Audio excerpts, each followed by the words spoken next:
Alright guys, so this is for discussion 2 on chapter 2, and this is based off of the TED Talk, Do Schools Kill Creativity?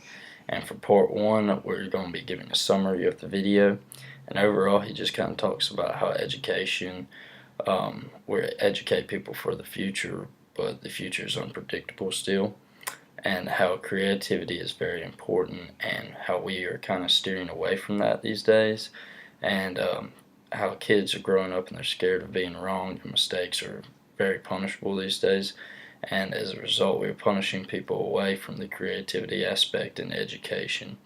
He also goes to tell us how we grow out of being creative, and teachers become like professors and people look up to them, but they live kind of on their heads of not being creative. The most useful subjects around the world are always at the top, like math, literacy, science and stuff, and then you kind of keep the arts like dance and all that on the bottom scale, and how people will go on, brilliant creative people go on and are looked down in society because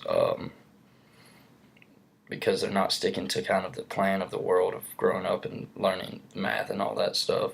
They try to branch out and be creative, and people look down on them for that. And how everybody goes to school back in the day. If you went to school and got a degree, you had a job. If you didn't get a job, that's because you didn't want a job. Now you can get a degree and it's still hard to find a job because everybody's getting degrees these days.